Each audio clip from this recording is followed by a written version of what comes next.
नमस्कार, आप देख रहे हैं इंडिया टीवी। आपके साथ मैं हूं ज्योत्सना पाटनी। नमस्कार, मैं हूं आपके साथ प्रिया सिंह सोमवंशी। देश की सियासत में एक नया राजनीतिक भूचाल आ गया है और इस सियासी भूकंप का एपिसेंटर है राजधानी दिल्ली। रोहिंग्या मुसलमानों को फ्लैट देने के मामले में दिल्ली सरकार की चिट्ठी सामने आई है। इस चिट्ठी में रोहिंग्या मुसलमानों को फ्लैट देने की बात है। इस मामले में कुछ दस्तावेज भी सामने आए जिनमें फ्लैट देने की बात कही जा रही है। चिट्ठी और दस्तावेज सामने आने के बाद आम आदमी पार्टी और बीजेपी में अब सियासी जंग तेज हो गई है।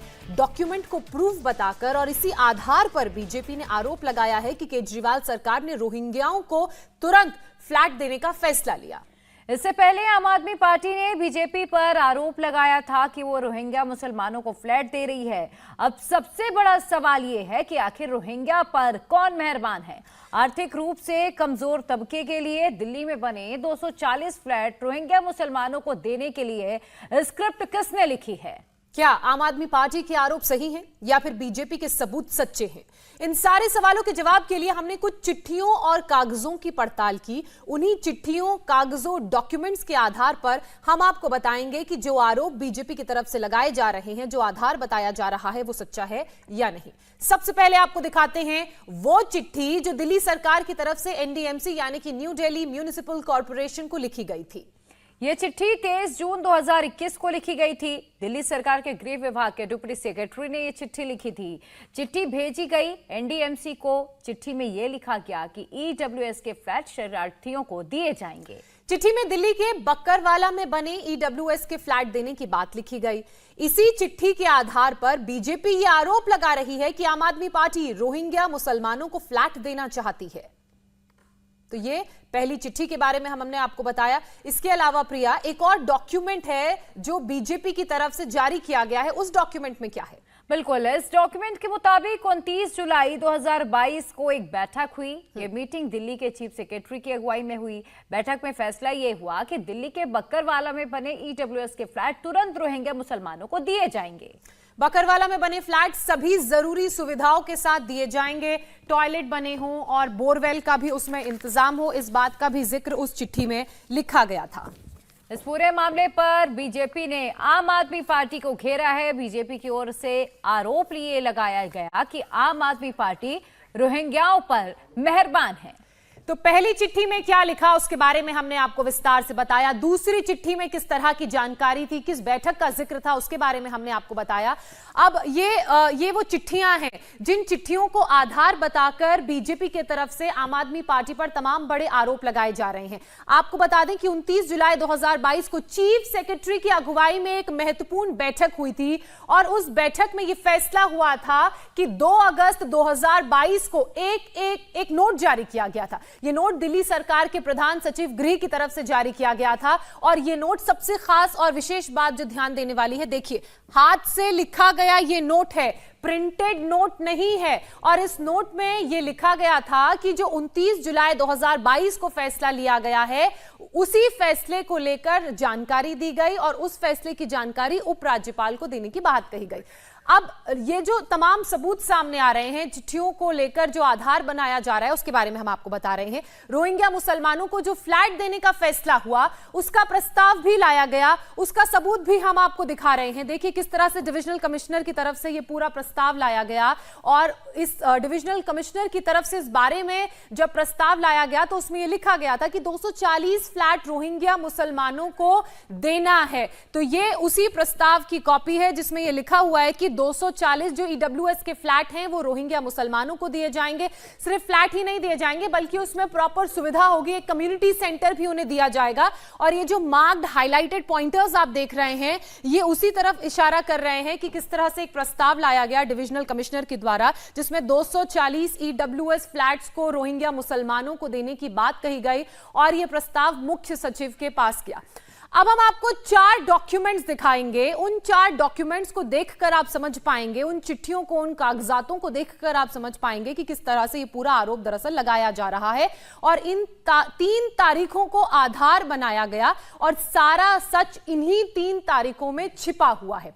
पहली तारीख है 23 जून 2021 जब दिल्ली सरकार के गृह विभाग के डिप्टी सेक्रेटरी ने न्यू दिल्ली म्यूनिसिपल कॉर्पोरेशन को चिट्ठी लिखी थी और उसी का जिक्र यहां पर है। उस चिट्ठी में क्या लिखा था? रोहिंग्या मुसलमानों को फ्लैट देने की बात। और वो सबसे महत्वपूर्ण तारीख के बारे में आपको बताया हमने। अब दूसरी तारीख का जिक्र करते हैं।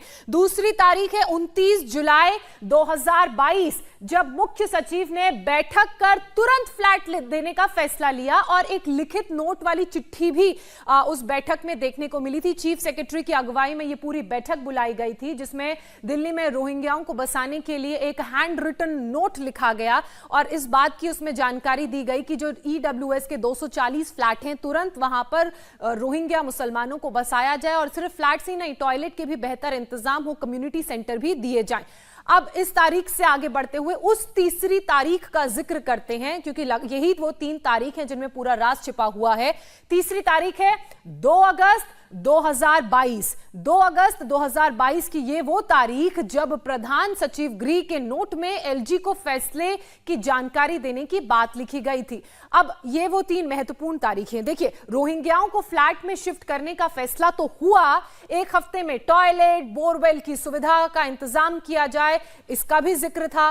कंचन कुंज और मदनपुर खादर से रोहिंग्या शिफ्ट होंगे, इस बात का फोकस भी इसमें था और इसी को लेकर दरअसल ये सारा बवाल हुआ। अब एक और ग्राफिक्स के जरिए हम आपको समझाते हैं कि दरअसल ये जो लड़ाई चल रही है 2 दलों की आमने सामने की, रोहिंग्याओं पर मेहरबानी की बात कही जा रही है। आम आदमी पार्टी बीजेपी पर आरोप लगा रही है, बीजेपी आम आदमी पार्टी पर आरोप लगा रही है। तो दरअसल रोहिंग्याओं पर मेहरबान कौन है? कौन इनको फ्लैट देना चाहता है? केंद्र सरकार रोहिंग्या मुसलमानों को फ्लैट देना चाहती है या फिर दिल्ली की अरविंद केजरीवाल सरकार रोहिंग्याओं को फ्लैट देना चाहती है? और जो डॉक्यूमेंट्स, चिट्ठियां, पेपर, सबूत सामने आए हैं, जिनको केंद्र सरकार की तरफ से आधार बताया जा रहा है कि केजरीवाल सरकार ने यह फैसला लिया था बिना एलजी की जानकारी के, उन्हें बाईपास करके, ऐसा तमाम बीजेपी के नेताओं का कहना है।